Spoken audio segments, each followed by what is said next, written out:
Enterró a su hijo. El ataúd ya estaba cerrado. Pero un niño desconocido se acercó y le puso un amuleto en el pecho. Un minuto después, el corazón volvió a latir. Suscríbete para no perderte la continuación. ¿De qué ciudad eres? Escríbelo en los comentarios. La bruma matinal se aferraba con terquedad a las colinas que rodeaban el camino de tierra, como si intentara disimular la tristeza que pesaba en el ambiente. Los árboles, altos y silenciosos, formaban un corredor natural que desembocaba en la antigua capilla de piedra enclavada entre los cerros de las afueras de San Miguel de Allende. Era un sitio apartado, humilde, de bancos rugosos y vitrales sin restaurar, pero para Tomás Beltrán era el único lugar donde podía aceptar enfrentar lo inimaginable. Ahí, donde en otras épocas había llevado a su hijo los fines de semana para caminar entre los pinos y contarle historias de su niñez, se celebraría ahora la despedida más cruel. Tomás descendió del automóvil sin decir palabra. Llevaba un traje negro perfectamente entallado, camisa blanca y corbata gris, aunque no recordaba haber elegido esa ropa. Todo desde la llamada de la escuela le parecía parte de una secuencia sin control, como si su cuerpo se moviera por inercia y su mente aún se negara a procesar lo ocurrido. Caminó con paso firme pero ausente hasta la entrada de la capilla. A cada lado los asistentes se apartaban en silencio. Algunos le daban la mano, otros murmuraban un «lo siento», casi inaudible. Él apenas los notaba. Había limitado intencionalmente la lista de invitados. No quería cámaras, ni artículos sensacionalistas, ni condolencias hipócritas. Solo permitía la presencia de unos pocos familiares cercanos, algunos socios de negocios, el sacerdote del pueblo y la maestra de Mateo, que había sido una figura constante en su vida escolar. También habían venido su hermana mayor con su esposo, una antigua niñera que lo cuidó de bebé, y dos ingenieros de su empresa que conocieron al niño en eventos familiares. Nadie más.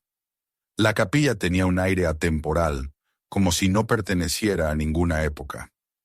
El sol luchaba por entrar entre las vidrieras empolvadas, lanzando haces de luz descompuesta sobre los muros de piedra. Al fondo, sobre una plataforma de madera elevada, descansaba el pequeño ataúd blanco, rodeado de lirios y claveles. Encima, junto al crucifijo, Tomás había dejado el peluche preferido de Mateo, un león deshilachado con una oreja rota y los ojos desparejados. Cada vez que lo miraba, sentía una punzada en el estómago, como si algo se quebrara sin hacer ruido. A pesar de la preparación, su mente rechazaba la imagen de su hijo inmóvil dentro de esa caja. Recordaba la última vez que lo vio con vida, la mañana de la excursión, corriendo por el pasillo con la mochila colgando y una lonchera mal cerrada. Había olvidado su gorra, y Tomás se la alcanzó en la puerta con una sonrisa automática, de esas que se dan mientras se lee un correo en el móvil. Mateo le respondió con un «Gracias, pa», y un gesto de paz con los dedos. Nunca pensó que sería la última vez. El informe médico era tajante. Paro cardíaco súbito durante una caminata al aire libre. Colapsó, sin antecedentes ni síntomas previos. La ambulancia tardó 15 minutos en llegar. Intentaron reanimarlo. Sin éxito. En el hospital confirmaron el fallecimiento a las 11:23. Tomás había leído esas palabras decenas de veces. No encontraba lógica. No podía aceptar que un niño sano, enérgico, risueño, pudiera morir así, sin aviso. Una parte de él seguía esperando que todo fuera un error administrativo, una confusión de nombres. El sacerdote comenzó una breve oración. Su voz temblaba ligeramente. Hablaba de la fragilidad de la vida, de la esperanza en medio de la pérdida, del alma de los inocentes que regresaban al Padre. Tomás no escuchaba. Su mirada estaba clavada en el ataúd. No lloraba. No tenía lágrimas. El dolor le parecía demasiado abstracto aún, como si solo estuviera al borde de un abismo, contemplando lo que vendría. En su pecho, algo se mantenía inmóvil, como si el mundo se hubiera detenido. Recordó entonces algo. Unos días antes del viaje escolar, Mateo le habló de un niño que vivía por el mercado de artesanías. Le contó que le regalaba pan a veces, que se escondía en una bodega abandonada cuando llovía y que quería llevarlo a casa solo por una noche. Para que vea cómo es una cama de verdad. Tomás apenas lo escuchó. Le acarició la cabeza y dijo que hablarían luego. Nunca lo hicieron. Lo había descartado como una de esas fantasías infantiles, sin importancia. Ahora, con el corazón en ruinas, se reprochaba no haberle prestado atención. Mientras el sacerdote cerraba su oración con un Padre Nuestro, una corriente de aire cruzó la capilla. Tomás sintió un escalofrío. Miró alrededor. Algunos asistentes también habían notado algo. La puerta lateral, que daba al huerto trasero, se había abierto sin que nadie la tocara. Y entonces lo vio. Un niño. No tendría más de 9 años. Delgado, de mirada intensa, vestía ropa desgastada, una camiseta vieja y unos pantalones remendados.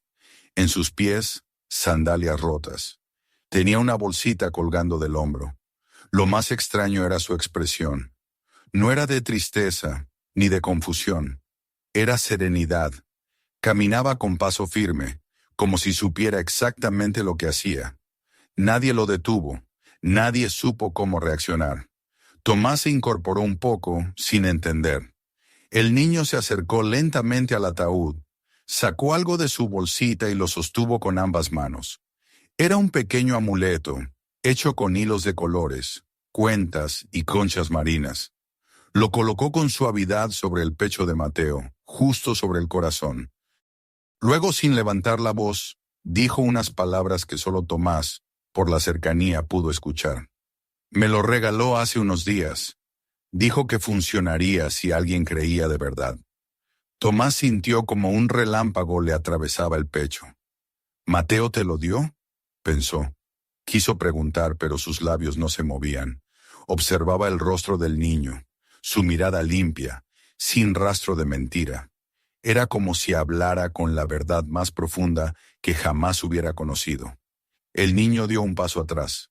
Bajó la mirada. Luego, sin más, comenzó a alejarse. Tomás lo siguió con los ojos, atónito, sintiendo que algo acababa de quebrarse en la lógica del mundo. Pero antes de que pudiera moverse o articular palabra, un destello lo atrapó. Fue una ilusión, pensó. Un error de su mente exhausta. Pero no, lo volvió a ver. El dedo índice de Mateo. Se movió. La ceremonia se congeló. Los sonidos se apagaron. El aire pareció volverse más denso. Tomás se acercó de golpe al ataúd, sin importar las miradas. Se inclinó, contuvo la respiración. El dedo volvió a moverse. Apenas, pero sí, era real. Y entonces gritó. Un grito que no fue de dolor, sino de asombro, de esperanza, de locura, de padre. ¡Está vivo!, rugió con todas sus fuerzas. Mi hijo está vivo. La conmoción fue inmediata. Algunos pensaron que era un delirio. Otros corrieron hacia él. La maestra lloraba. Un socio de Tomás tomó el teléfono y marcó a emergencias. El sacerdote no sabía si rezar o gritar.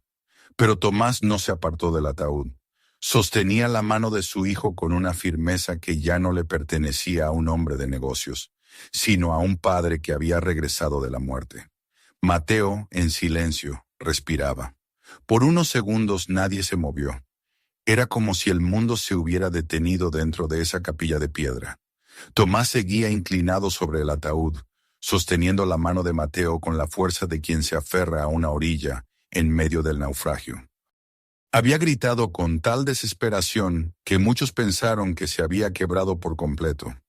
Algunos intentaron acercarse, pero sus pasos eran lentos, vacilantes, como si temieran confirmar que todo había sido un espejismo. Los ojos de Tomás, abiertos de par en par, no parpadeaban. Volvió a mirar los dedos de su hijo.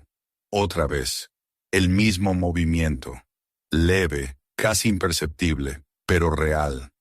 Un estremecimiento, una reacción que no podía ser causada por el viento ni por su imaginación. La maestra de Mateo se llevó las manos al rostro y comenzó a llorar sin contención. El sacerdote bajó del altar con pasos tambaleantes, murmurando oraciones entrecortadas. Algunos asistentes retrocedieron, otros se quedaron paralizados. Uno de los ingenieros de confianza de Tomás, después de titubear unos segundos, sacó el teléfono y marcó con voz temblorosa al número de emergencias. Mientras tanto, Tomás seguía allí, agachado, temiendo moverse, temiendo que cualquier sonido, cualquier gesto brusco, rompiera el delgado hilo que parecía haber resucitado a su hijo. El pequeño cuerpo de Mateo seguía inmóvil salvo por esos microgestos. Tomás acercó su rostro, apenas unos centímetros del rostro pálido del niño, y trató de percibir algo. Y entonces lo sintió. Un soplo, minúsculo, frágil, como si alguien hubiese exhalado apenas una sombra de aire. No necesitó más. Con manos temblorosas, acarició la frente de su hijo y comenzó a hablarle. No lo pensó, simplemente le habló, como si pudiera escucharlo desde algún rincón escondido entre la vida y la muerte. Le dijo que estaba allí, que todo estaría bien, que lo llevaría a casa, que no tenía que tener miedo. Lo repitió una y otra vez, sin notar que las lágrimas por fin corrían por su rostro con la fuerza que había reprimido durante días. Los minutos se volvieron espesos. La llamada a emergencias había sido recibida, pero la ambulancia más cercana tardaría al menos 20 minutos en llegar desde el centro médico de la ciudad. Mientras tanto, algunos invitados salieron corriendo al camino para guiarlos. Otros intentaban llamar a médicos conocidos. La capilla, antes envuelta en silencio, se había transformado en un lugar de caos contenido, de respiraciones agitadas, súplicas, incredulidad y temor. El niño del colgante había desaparecido. Nadie lo vio salir, nadie recordaba haberle hablado. Solo Tomás sabía que había estado ahí, que fue él quien colocó el amuleto sobre el pecho de Mateo, quien dijo esas palabras extrañas y proféticas.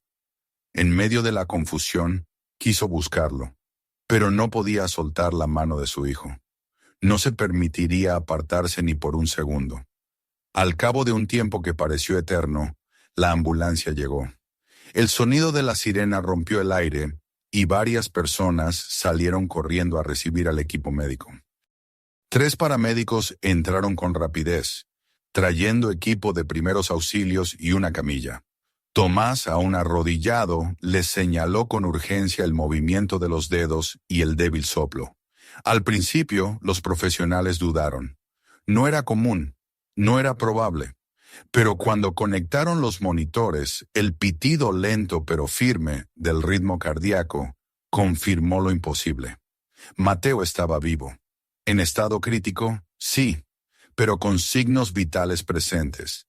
El electrocardiograma mostraba una actividad mínima, una frecuencia tan baja que parecía haberse ocultado incluso a los dispositivos más sensibles.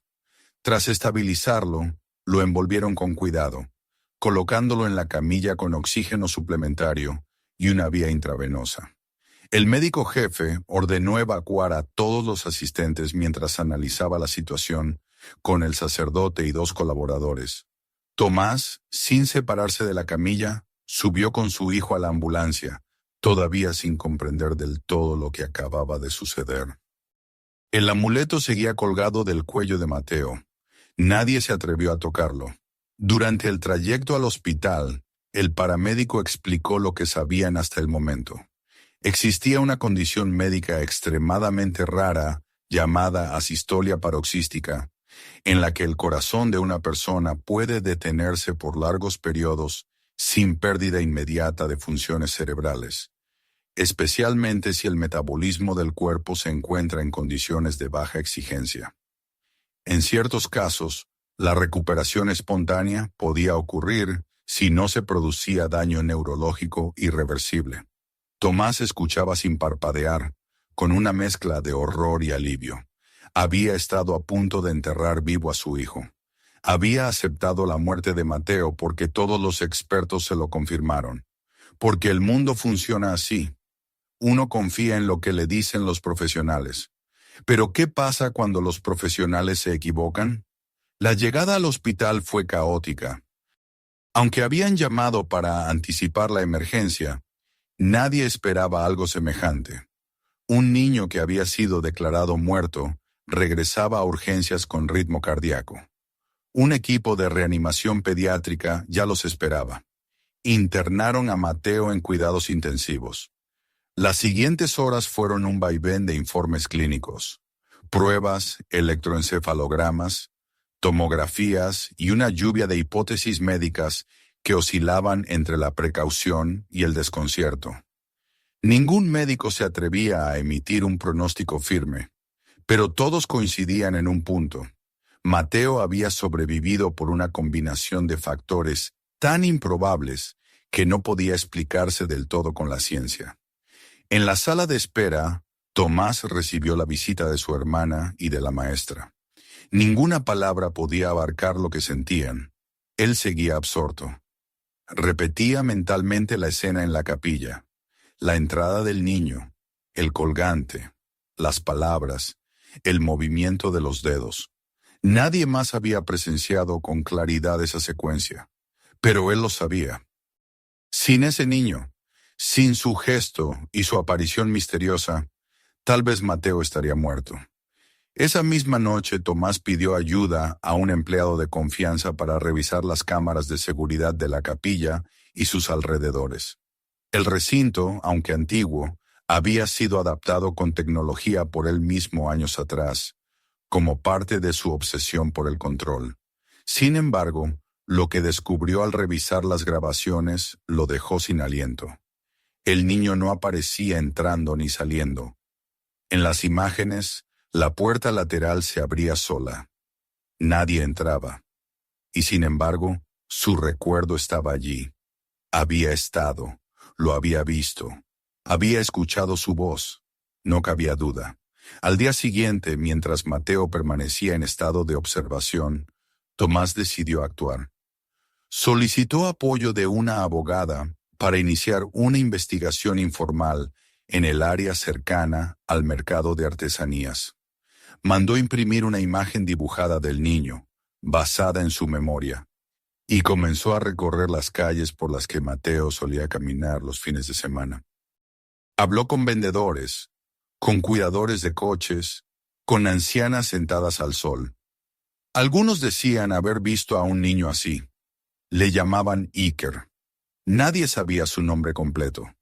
Nadie sabía dónde dormía, ni con quién vivía. Aparecía de vez en cuando, ayudando a cargar cajas o vendiendo pulseras. Luego desaparecía. Con cada testimonio, la imagen del niño se volvía más nítida. No era una alucinación. Existía.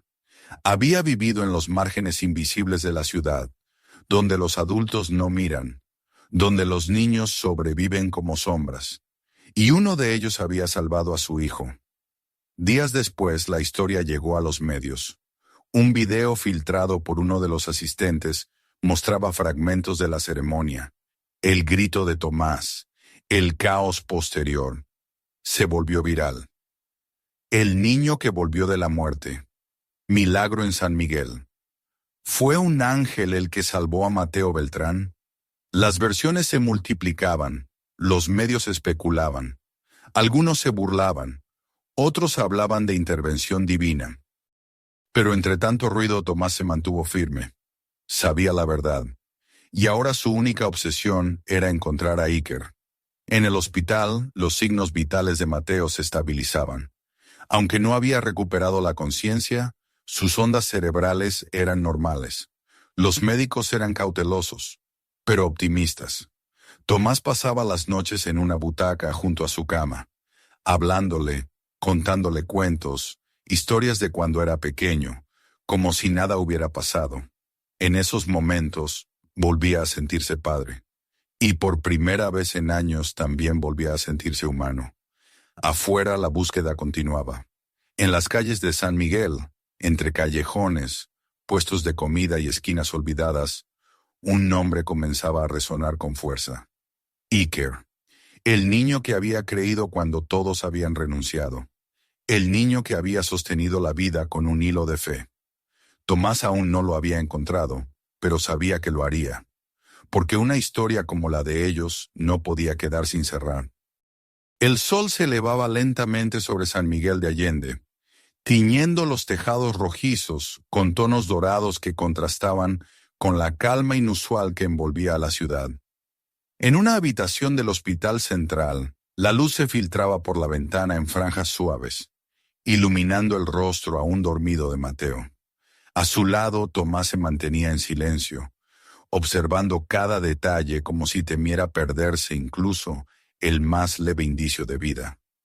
Ya no llevaba traje. Había cambiado el cuero de sus zapatos italianos por unos tenis sencillos y su reloj costoso por un hilo rojo anudado en la muñeca. Uno que Mateo solía decir que daba suerte contra los monstruos invisibles. Había dormido poco desde el ingreso de su hijo, pero su agotamiento se mezclaba ahora con una esperanza tibia y persistente, que se aferraba con más fuerza a medida que los médicos confirmaban mejoras lentas, pero sostenidas. Mateo había abierto los ojos 2 días antes. El primer parpadeo fue débil, como un reflejo que desafiaba la lógica, pero bastó para que todo el personal de cuidados intensivos se movilizara como si presenciaran un segundo milagro. Después vino un leve giro de cabeza, un murmullo incomprensible, y luego su voz, apenas un susurro que decía, «Tengo frío». Para Tomás fue como escuchar una sinfonía completa. Lloró por primera vez sin esconderse, sin sentirse débil. Lloró como un hombre que había conocido el borde del abismo y había sido arrastrado de regreso por las manos más pequeñas. Desde entonces, los días se sucedían con una mezcla de ternura y vigilancia. Tomás ya no se separaba de su hijo. Hablaban poco, a veces solo se miraban. Mateo parecía recordar todo, aunque con la vaguedad de un sueño. No hablaba del momento en que su corazón se detuvo, ni de lo que sintió al despertar. Pero sí mencionó una y otra vez a Iker, como si su presencia hubiera sido constante en algún lugar entre el mundo de los vivos y el de los que ya no están.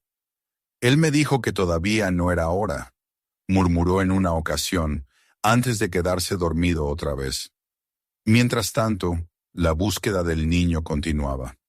Las calles del centro, los alrededores del mercado, las colonias humildes, los callejones olvidados por el tiempo y por las autoridades. Todo había sido recorrido por voluntarios, empleados de Tomás y hasta desconocidos que se unieron al esfuerzo movidos por la historia. Se habían difundido dibujos, descripciones, incluso recompensas. Pero Iker no aparecía. Algunos decían haberlo visto, otros aseguraban que era un invento colectivo.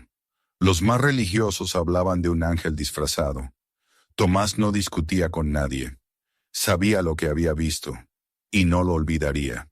Fue una tarde cálida, mientras Mateo dormía una siesta ligera, cuando la llamada llegó.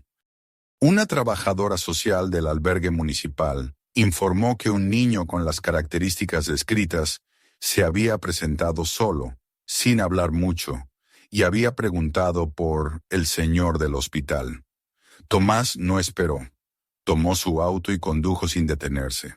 Al llegar, lo vio, sentado en un banco de cemento, los pies colgando, los ojos fijos en el suelo. Tenía la misma ropa desgastada, la misma postura serena. Cuando levantó la vista y sus miradas se cruzaron, Tomás supo que era él. No hablaron mucho. No hacía falta. Iker solo dijo que venía a ver si Mateo ya estaba mejor, que no quería molestar, que si hacía falta se iría. Tomás se agachó frente a él y le tomó las manos. Eran pequeñas, llenas de tierra en las uñas, pero firmes. No había miedo en ese niño, solo una madurez silenciosa que no correspondía a su edad. Le preguntó si quería comer algo. Iker asintió. Fueron juntos a una fondita cercana. Comieron sopa, arroz, tortillas calientes. Nadie los molestó. Después caminaron por las calles adoquinadas hasta el hospital. Tomás pidió permiso para que Iker pudiera ver a Mateo unos minutos. Cuando entraron, el niño abrió los ojos, sonrió apenas y susurró: «Te dije que sí servía». Luego volvió a dormirse. En los días siguientes, Tomás organizó todo para iniciar el proceso legal de adopción. No fue sencillo. Iker no tenía papeles, ni acta de nacimiento, ni familiares registrados. Se necesitó la intervención de una jueza sensible y de un equipo de trabajo social que validó la excepcionalidad del caso. Durante semanas, Iker vivió en la casa de campo de Tomás bajo custodia temporal. Jugaba con Mateo, lo ayudaba a caminar en el jardín, escuchaba música y comía como si nunca antes hubiera probado pan caliente todos los días. Se adaptó con una naturalidad que sorprendía a todos, pero sin perder ese aire antiguo que parecía haber traído consigo desde otro tiempo. Los medios no tardaron en volver a la carga. La historia ya era internacional. Tomás dio una única entrevista. En ella evitó hablar de milagros. Dijo que no sabía qué había ocurrido exactamente, que los médicos hablaron de condiciones raras, de eventos improbables, pero que él prefería pensar que, en un mundo dominado por la velocidad y el egoísmo, un niño que vivía en la calle había tenido el coraje y la fe que nadie más tuvo, y que eso era suficiente.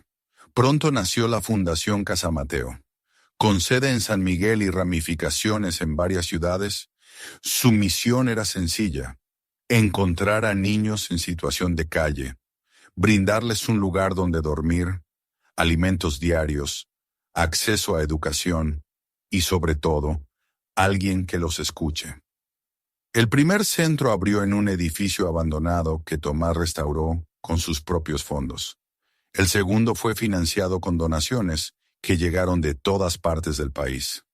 Iker fue la cara visible del proyecto, no por imposición, sino porque él lo decidió. Quería contar su historia para que otros como él supieran que no estaban solos. Mateo se recuperó por completo. Volvió a caminar, a correr, a hacer preguntas imposibles. Asistía a terapia con regularidad, pero nunca hablaba de lo que sintió al irse. En cambio, hablaba de planes. Construir una biblioteca en la fundación, hacer un mural con todos los nombres de los niños que habían pasado por ahí, plantar un árbol por cada uno. Iker, por su parte, se adaptó a la vida familiar con la discreción de quien no quiere incomodar, pero con el tiempo se volvió hermano en todo sentido. Discutían, reían, compartían secretos. A veces en las noches, hablaban de aquel día en la capilla. No buscaban entenderlo, solo recordarlo, como quien guarda una cicatriz que ya no duele. El médico que firmó el acta de defunción de Mateo fue citado a declarar en una investigación formal. No se trató de una cacería de brujas. Tomás no pidió venganza, pero sí exigió que se revisaran los protocolos de diagnóstico en casos extremos. La historia de Mateo impulsó cambios en la normativa de varios hospitales. Se implementaron nuevos procedimientos de verificación, más tecnología y capacitación para evitar que otro niño fuera enterrado vivo por error. El médico, por su parte, reconoció su fallo. Se disculpó públicamente. Tomás aceptó las disculpas. Nadie más habló del tema. Un año después, en un atardecer templado, Tomás se sentó en la terraza de su casa de campo. Mateo jugaba con una pelota en el jardín. Iker estaba sentado sobre el muro bajo, leyendo un libro de ciencia ficción. El sol teñía el cielo de tonos anaranjados y las nubes parecían acuarelas. Tomás sostenía una taza de café y miraba a sus hijos con una mezcla de ternura y asombro. Pensó en todo lo que había cambiado, en cómo, en medio del dolor más profundo, había descubierto una forma de amor que no conocía. Un amor sin condiciones. Un amor que cree incluso cuando todo parece perdido. No sabía si lo que vivieron fue un milagro. Tal vez sí, tal vez no. Pero había aprendido que la verdadera magia no está en desafiar las leyes de la naturaleza, sino en ver a los invisibles, en creer en quien no tiene nada, en abrir la puerta cuando nadie más lo haría.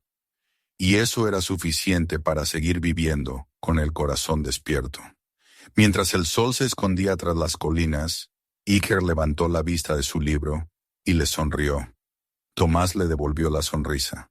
No necesitaban palabras, porque en aquel instante suspendido entre lo imposible y lo real, entre la vida y la muerte, había nacido una familia. Y esa era la historia que importaba.